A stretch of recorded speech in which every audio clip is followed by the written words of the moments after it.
Assalamualaikum warahmatullahi wabarakatuh.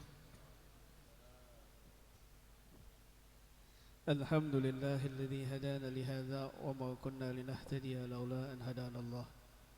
Allahumma salli ala sayyidina Muhammadin nurika sari wa madadikal jari wa imani bihi fi kulli atwari wa ala alihi wa sahbihi wa sallim ya nur. Allahumma salli ala sayyidina Muhammadin nabiyyir rahmah wa syafi'il ummah مبلغ النبوة والرسالة وجعلنا وسابرك والدعوة هذه الأمة مرزوقنا بصحة والسلامة والسعادة والرابطة في الدين والدنيا الآخرة وعلى آله وصحبه وسلم. رب اشرح لي صدري ويسر لي أمري واحلل عقدة من لساني يفقهوا قولي. ربنا أفرج علينا صبرا وتوفنا مسلمين. أما بعد. حضرة الكرماء الأجلاء الفضلاء, para alim ulama, para habaib, wabil khusus sahibul majlis Al-Habib Zain Al-Anggawi wa jami'i illatih, annallaha yudim alaihimul istiqamah was-sihha wal-afiyah tamma zahirah wa batinah, wa jami'il habaib dan semua para habaib yang hadir di majlis ini. Mohon maaf satu persatu tidak hafal dan tidak mengurangi rasa ta'zim dan cinta kepada beliau-beliau, juga kepada para kiai, para hadirin hadirat jamaah majlis ratib dan salawat Anggawi Jepara yang dirahmati Allah Subhanahu wa taala. Alhamdulillah kita bisa kumpul kembali di majelis ini yang diadakan selapanan sebulan sekali.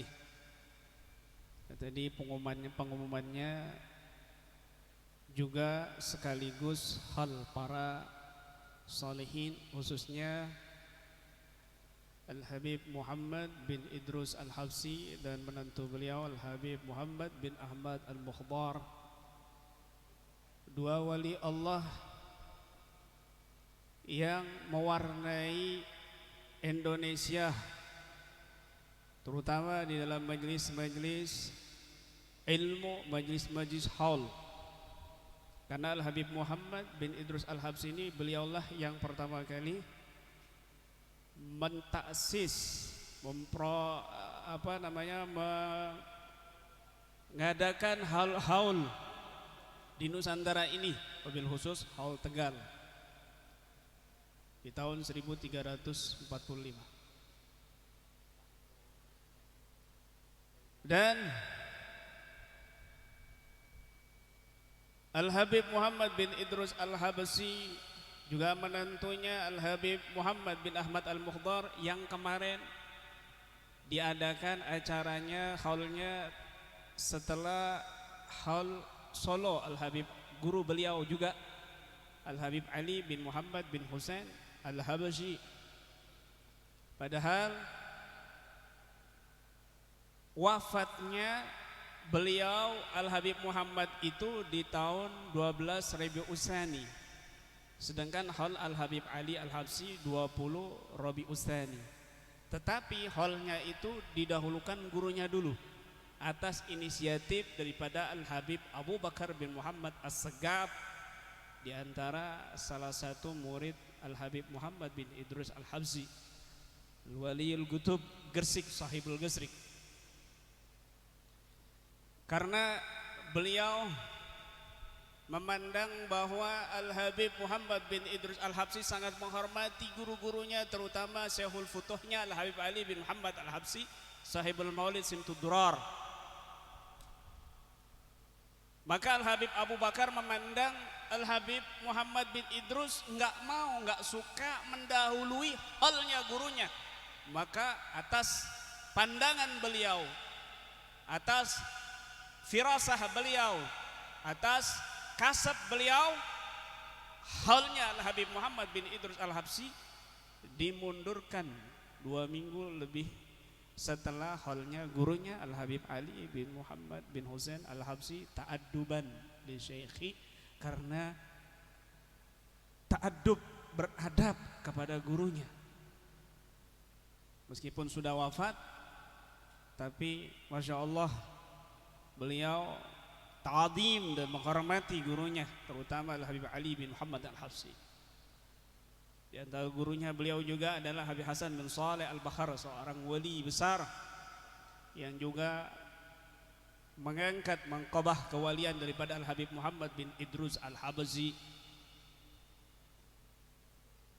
Mereka orang-orang mulia yang mengikuti jejak datu-datunya yang mulia sampai kepada datuk tunggal mulianya Sayyiduna Muhammad sallallahu alaihi wasallam.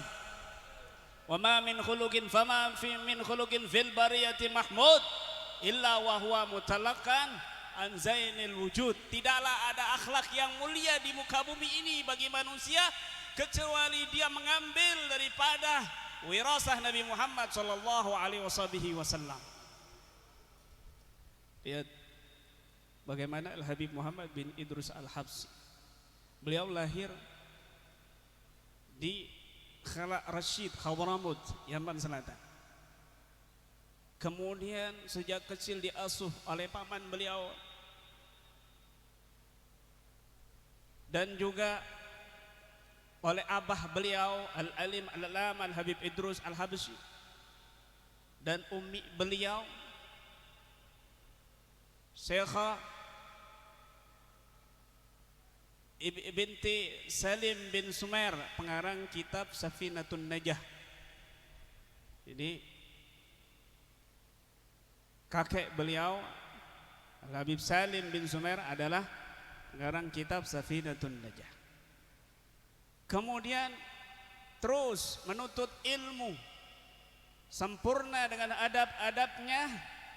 Lalu beliau pergi ke India dan tidak lama pergi ke Singapura, lanjut ke Jakarta, terus mengadakan acara-acara majlis-majlis ilmu, majlis maulid, majlis hal bersama Al-Habib Ali bin Abdurrahman As-Segaf dan para habaib-habaib di Jakarta dan Bogor.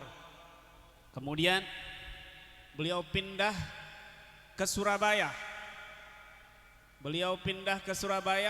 Dan di situ juga di Surabaya beliau mengadakan acara-acara majlis-majlis ilmu, majlis kitab, majlis hal, majlis maulid. Terus hingga sampai saat ini tersebar semuanya berbagai macam rauha, berbagai macam majlis, dan seluruh para murid-murid, guru-guru, para kiai, para habaib memenuhi majelis beliau hingga sampai saat ini diteruskan oleh para turunan beliau Al-Habib Muhammad bin Idrus Al-Habsyi. Terkenal di Surabaya beliau ini Abul Yatim wal Armalah, memelihara anak-anak yatim di rumah. Terus sampai dewasa bahkan dinikahkan, diurusi pernikahan mereka para anak-anak yatim setelah dewasanya. Para janda diperhatikan. Kebiasaan beliau kalau ada tamunya ini dihormati luar biasa, dikasih makan nggak pandang bulu, terutama yang fukara, yang masakin. Itu pulangnya diongkosi, bahkan dikasih oleh-oleh buat keluarganya. Kebiasaan yang baik daripada Al-Habib Muhammad bin Idrus Al-Habsyi sahibul hal. Terus demikian, dan beliau sering sekali memantau umat keluar dari rumah ke pasar-pasar, ke jalan-jalan. Suatu hari beliau ke satu tempat di mana tempat itu banyak perempuan yang buka aurat. Al-Habib Muhammad bin Idrus Al-Habsyi berkata di hatinya, "Ya Rabb, kenapa kau arahkan aku ke tempat ini? Banyak perempuan yang buka aurat." Tiba-tiba ada seorang yang pakaiannya biasa negar Habib Muhammad bin Idrus Al-Habsyi. Padahal beliau kerentek di hati. Ada orang biasa mengatakan, "Ya Sayyid Muhammad, ya Sayyidi Muhammad, jangan khawatir, la takhab, ana bainahum." Jangan kamu takut, jangan gak usah khawatir selama aku ada di tengah-tengah mereka. Habib Muhammad kaget. Kenapa beliau bisa tahu isi hatiku? Gak lama beberapa hari beliau kembali ke tempat itu. Ini diceritakan kemarin oleh Al-Habib Abdul Qadir bin Ahmad Al-Habsyi di Hall Surabaya. Karena ini malam kebetulan ya, sekaligus acara Hall Habib Muhammad bin Idrus Habsyi, maka kita sedikit menceritakan kehidupan beliau. Lianna dzikras salihin tanzilur rahmah, karena menyebut orang-orang saleh turun rahmat Allah Subhanahu wa taala. Maka keesok beberapa hari, beberapa bulan kemudian beliau kembali lagi ke tempat itu. Subhanallah, perempuan-perempuan itu sudah menutup auratnya, memakai hijab. Maka Al-Habib Muhammad bin Idrus Al-Habsyi, salah satu di antara kalam beliau ya, adalah tetapkan husnudzan kepada Allah, husnudzan kepada Rasulullah, dan husnudzan kepada hamba-hamba Allah, terutama orang-orang saleh. Datuk beliau Al-Habib Ahmad bin Zaid Al-Habsyi mengatakan, li'anna mahabbataka li awliyaillah innama huwa mahabbatullah wa rasulih. Karena kecintaanmu kepada orang-orang saleh, para wali Allah, sesungguhnya itu juga kecintaanmu kepada Allah dan Rasulnya. Kenapa?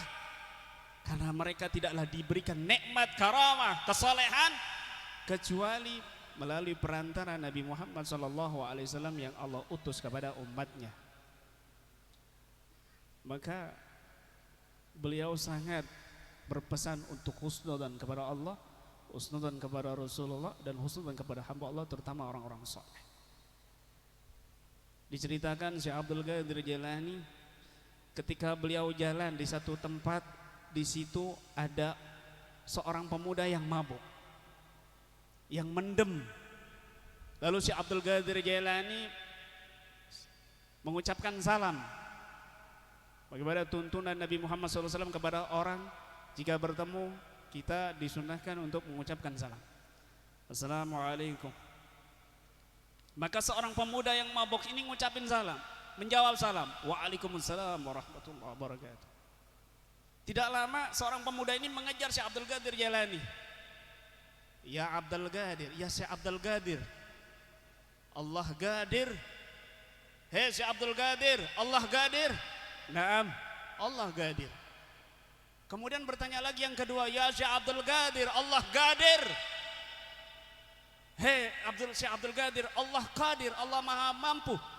Dengan tersenyum Syekh Abdul Qadir menjawab, naam, Allah Qadir. Ketiga kali bertanya kembali, ya Syekh Abdul Qadir, Allah Qadir. Hei Syekh Abdul Qadir, Allah Maha Mampu.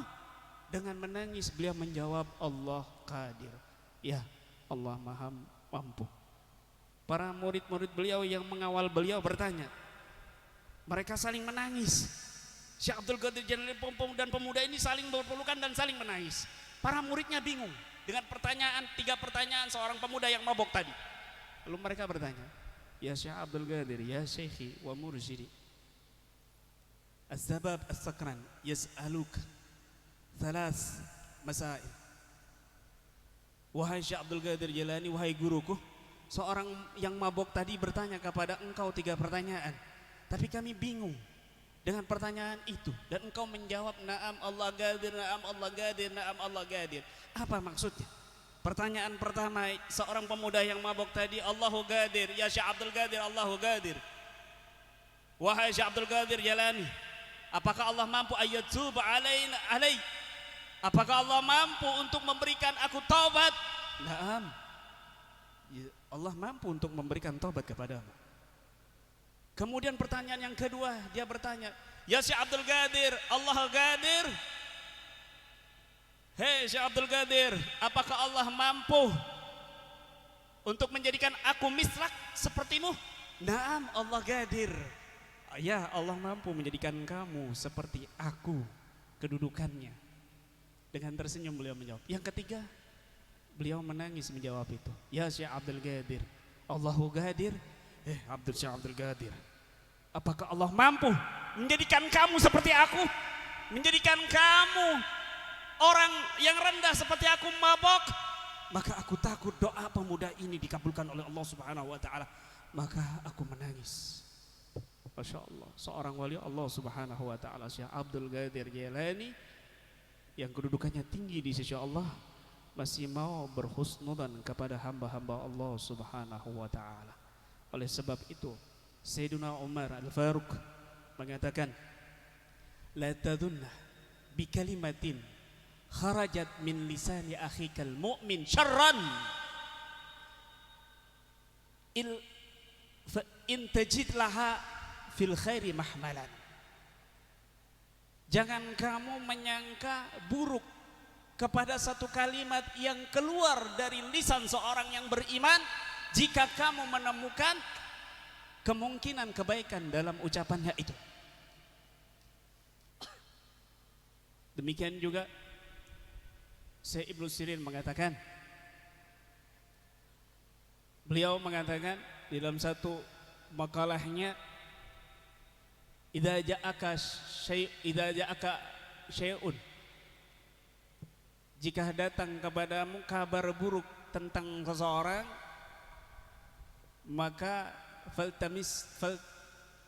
faltamsik bihi udhran, maka carilah udur kebaikan pada keburukan seseorang yang kamu dengar. Fa illam tajid fakul fi nafsik la'alla lahu udran la a'rifu. Kalau kamu enggak menemukan alasan kebaikan dari orang yang kau dengar keburukannya, maka katakan dalam dirimu, mungkin dia punya alasan yang aku tidak mengetahuinya. Masya Allah, pentingnya husnudzan. Suatu hari Imam Sufyan Al-Tsauri di pasar bertemu dan melihat seorang pemuda yang minta-minta, tampan, masih bagus fisiknya. Di hati beliau mengatakan, ini orang pemuda bagusnya, alangkah baiknya dia itu kerja, nggak usah minta-minta. Kemudian lewat di depan seorang pemuda yang minta-minta ini, subhanallah, seorang pemuda ini mengatakan, fa in tubdu fi anfusikum aw tukhfuhu yuhasibukum bihillah. Apa yang kau terangkan tentang yang kau bicarakan pada dirimu, di dalam hatimu, di dalam dirimu, atau kau sembunyikan, Allah akan tetap menghisapmu, menghitungmu. Tiba-tiba Sufyan Al-Tsauri, Imam Sufyan Al-Tsauri kaget. Kenapa dia bisa mengetahui suara hatiku? Lalu bertobat dan mencium orang tersebut. Orang itu langsung pergi. Masya Allah, di situ beliau mendapat ujian, beliau mendapat cobaan berat, sholat tahajudnya selama bertahun-tahun gara-gara su'udon kepada seseorang. Makanya beliau pernah mengatakan, aku pernah melihat orang menangis, lalu aku mengatakan di dalam diriku, orang ini riya menangis di depan orang-orang. Maka sejak saat itu aku diharamkan sholat tahajud selama 40 tahun. Nggak bisa bangun sholat tahajud gara-gara su'udon kepada seseorang yang dia katakan riya, padahal dia nggak tahu. Walaupun benar itu dia orang riya, tetapi dia sudah berburuk sangka, maka beliau merasa berat sholat tahajud selama 40 tahun. Naudzubillah min dzalik. Pentingnya husnudzan yang diwanti-wanti oleh Al-Habib Muhammad bin Idrus Al-Habsyi di dalam berbagai makalah dan kalam-kalam, kumpulan-kumpulan kalam beliau. Di antara pesan beliau mengatakan, antara penyebab kehidupan kita ini mendapat musibah, susah, sulit, karena kita atau keluarga kita, istri, anak kita, pembantu kita, ada yang melanggar atau meremehkan hak-haknya Allah Subhanahu wa ta'ala. Beliau melanjutkan, tidakkah kalian melihat jika ada seorang istrinya, dia tidak sholat, istrinya terlambat sholat, dia biasa-biasa saja, tetapi ketika istrinya salah di dalam memasak atau tidak mencuci pakaiannya, dia marah-marah. Urusan duniawi, tetapi urusan agama dia tidak mau marah-marah. Maka ini adalah keburukan bagi seorang beriman. yang seharusnya dia mempertahankan agamanya untuk Allah Subhanahu wa taala, menerapkan semua syariat kepada keluarganya, menasihati keluarganya agar terus sampai kepada Allah Subhanahu wa taala sehingga bahagia dunia dan akhirat. Itu di antara pesan daripada Al-Habib Muhammad bin Idrus Al-Habsyi. Maka beliau sangat ta'zim kepada gurunya Al-Habib Ali Al-Habsyi. Bahkan Al-Habib Ali Al-Habsyi mengatakan di antara para tokoh masyarakat, para wali Allah yang soleh adalah putraku Muhammad bin Idrus Al-Habsyi. Beliau berdagang, kebanyakan orang datang berdagang tujuannya bisnis, tetapi beliau datang ke Indonesia berdagang bukan untuk bisnis tetapi untuk dakwah, membahagiakan datunya Nabi Muhammad sallallahu alaihi wasallam. Maka tidak heran di Surabaya terkenal beliau Abul Yatimul Armalah. Bapaknya anak-anak yatim, bapaknya para janda. Kenapa? Anak-anak yatim dipelihara sampai dewasa, bahkan yang menikahkan beliau sendiri, yang memberikan kebutuhan hari-harian juga beliau sendiri. Tak para tamu banyak yang menginap di rumah beliau, terutama para fakir miskin yang nggak punya rumah ditampung oleh beliau. Bahkan kalau ada tamu dari jauh, orang-orang fakir miskin dikasih ongkos pulangnya, bahkan dikasih hadiah buat keluarganya. Kebiasaan daripada Al-Habib Muhammad bin Idrus Al-Habsyi yang meniru akhlak datuk-datunya yang saleh, meniru datuk tunggal agungnya Nabi Muhammad sallallahu alaihi wasallam. Maka tidak heran ketika Al-Habib Abdullah bin Muhammad bin Syekh Al-Musawah datang dari Hadramaut, beliau ke Surabaya karena beliau bermimpi Rasul sallallahu alaihi wasallam hadir ke haulnya Al-Habib Muhammad bin Idrus Al-Habsyi. Bahkan Al-Habib Muhammad bin Thair Al-Haddad dari Bogor datang, beliau mengikuti haul Al-Habib Muhammad bin Idrus Al-Habsyi. Waktu itu musim hujan, terjadi banjir parah sehingga beliau nggak bisa balik. Kemudian ditawarkan oleh sahabat-sahabatnya, Habib naik pesawat aja. Maka beliau bertanya, pesawat ini ngelewatin gubahnya Al-Habib Muhammad bin Idrus Al-Habsyi enggak? Iya Habib, ngelewatin. Wallah, aku enggak mau kakiku di atas Al-Habib Muhammad bin Idrus Al-Habsyi. Aku tunggu aja reda banjirnya. Selama beberapa hari sampai 1 minggu lebih, beliau baru pergi setelah banjirnya enggak ada, naik darat. Beliau tidak mau kakinya di atas gurunya Al-Habib Muhammad bin Idrus Al-Habsyi karena menghormati dan ta'zim kepada gurunya meskipun sudah meninggal dunia. Masya Allah, inilah akhlak, inilah warisan Nabi Muhammad sallallahu alaihi wasallam yang sangat luar biasa. Masya Allah. Maka beliau diangkat derajatnya oleh Allah Subhanahu wa taala menjadi wali Allah yang saleh, penuh dengan karamah. Beliau tampan, beliau gagah, beliau dzurriyyah Nabi sallallahu alaihi wasallam. Tetapi akhlaknya sangat luar biasa. Akhlaknya mengungguli daripada akhlak para malaikat. Tawadu dan rendah hatinya luar biasa mengikuti para datu-datunya yang saleh. Maka patut bagi kita mencontoh beliau, akhlak-akhlaknya, mujahadahnya, ilmu-ilmunya di dalam mempelajarinya, penuh semangat di dalam menghadiri majelis, menghadiri haul-haul yang beliau gagas pertama kali di Tegal hingga sampai saat ini. Inilah yang perlu kita contoh. Karena beliau wa madaw ala qasdi sabili ilal ula gadaman ala gadamin bijiddin auza'i. Mereka ini bukan diam, mereka ini bermujahadah, terus berjuang, terus bangkit dengan setapak demi setapak mengikuti jejak datu-datunya yang saleh, mengikuti jejak datu tunggalnya yang mulia Sayyidina Rasulullah sallallahu alaihi wasallam. Terakhir dikisahkan dalam salah satu kitab disebutkan ada seorang pemuda Bani Israel yang dia ini ahli fasik, ahli maksiat, seluruh maksiat dikerjakan sama dia. Sampai penduduk warga setempat merasa terusik, merasa risih, takut diturunkan azab karena zamannya Nabi Musa alaihi salatu wasalam.